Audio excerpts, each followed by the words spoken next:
ਅਸੀਂ knowledge farms ਦੇ ਬਾਰੇ ਗੱਲ ਕਰਾਂਗੇ, ਠੀਕ ਹੈ।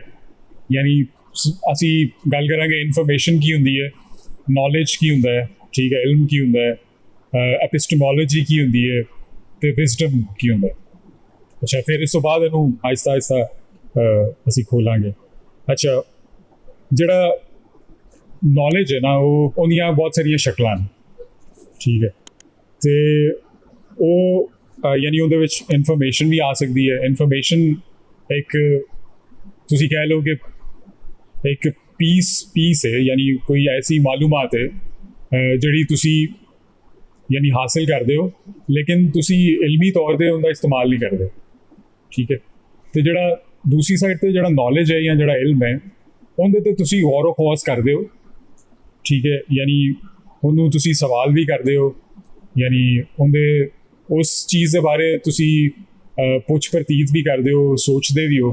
ਅਤੇ ਤੀਸਰੀ ਜਿਹੜੀ ਚੀਜ਼ ਹੈ ਉਹ ਐਪਿਸਟਮੋਲੋਜੀ ਐਕਚੁਅਲੀ ਫਲਸਫੇ ਦੀ ਇੱਕ ਸ਼ਾਖ ਹੈ, ਜਿਹਦੇ ਵਿੱਚ ਜਾਣਨ ਦੇ ਇਲਮ ਦੇ ਬਾਰੇ 'ਚ ਜਿਹੜੀ ਹੈ ਉਹ ਇਹ ਜਿਹੜਾ ਪੂਰਾ ਸਰਕਲ ਹੈ ਜਾਣਨ ਦਾ, ਠੀਕ ਹੈ, ਉਹਦੇ 'ਤੇ ਬਹਿਸ ਕੀਤੀ ਜਾਂਦੀ। ਅਤੇ ਅੱਛਾ, ਚੌਥੀ ਜਿਹੜੀ ਚੀਜ਼ ਹੈ ਉਹਨੂੰ ਵਿਜ਼ਡਮ ਕਹਿੰਦੇ ਨੇ, ਠੀਕ ਹੈ, ਜਿਹਨੂੰ ਦਾਨਿਸ਼ ਅਸੀਂ ਕਹਿ ਸਕਦੇ ਹਾਂ। ਅਤੇ ਦਾਨਿਸ਼ ਜਿਹੜੀ ਹੈ ਉਹ ਤੁਸੀਂ ਇੰਝ ਸਮਝ ਲਵੋ ਕਿ ਉਹ ਇੱਕ ਕਮਿਊਨਲ ਐਕਟ ਹੁੰਦਾ ਹੈ, ਠੀਕ ਹੈ। ਇੱਕ ਪੂਰੀ ਸੁਸਾਇਟੀ ਦੀ ਇਨਵੋਲਵਮੈਂਟ ਹੁੰਦੀ ਹੈ ਉਹਦੇ ਵਿੱਚ, ਠੀਕ ਹੈ। ਉਹਦੇ ਵਿੱਚ ਬਹੁਤ ਸਾਰੇ ਲੋਕਾਂ ਦਾ ਕੰਟਰੀਬਿਊਸ਼ਨ ਹੁੰਦਾ ਹੈ, ਠੀਕ ਹੈ। ਅਤੇ ਅੱਛਾ, ਅਗਰ ਅਸੀਂ ਨੌਲੇਜ ਦੀ ਗੱਲ ਕਰੀਏ ਜਾਂ ਅਸੀਂ ਐਪਿਸਟਮੋਲੋਜੀ ਦੀ ਗੱਲ ਕਰੀਏ, ਅਤੇ ਉਸ ਦੇ ਵਿੱਚ ਇਹ ਵੇ ਕਿ ਉਹ ਇੰਡੀਵਿਜੂਅਲਿਸਟਿਕ ਹੋ ਸਕਦਾ, ਠੀਕ ਹੈ, ਉਹ ਇਨਫਰਾਦੀ ਹੋ ਸਕਦਾ।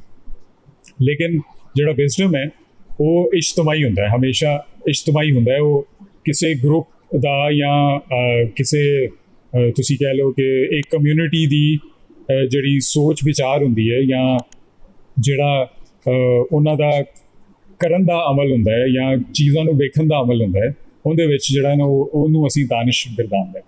ਅਤੇ ਉਹ ਇੱਕ ਪੂਰਾ ਉਹਦੇ ਵਿੱਚ ਸੁਸਾਇਟੀ ਪੂਰੀ ਇਨਵੋਲਵ ਹੁੰਦੀ ਹੈ। ਉਹਦੇ ਵਿੱਚ ਤੁਸੀਂ ਇਹ ਨਹੀਂ ਕਹਿ ਸਕਦੇ ਕਿ ਜਿਹੜਾ ਨਾ ਉਹ ਦਾਨਿਸ਼ਮੰਦੀ ਕਿਸੇ ਇੱਕ ਫਰਦ ਦੀ ਵਜ੍ਹਾ ਤੋਂ, ਉਹ ਇੱਕ ਪੂਰੀ ਤੁਸੀਂ ਕਹਿ ਲਓ ਕਿ ਇੱਕ ਗਰੁੱਪ ਦੀ ਵਜ੍ਹਾ ਤੋਂ, ਠੀਕ ਹੈ, ਗਰੋਹ ਦੀ ਵਜ੍ਹਾ ਤੋਂ ਉਹ ਦਾਨਿਸ਼ਮੰਦੀ ਦਾ ਅਮਲ ਹੈ।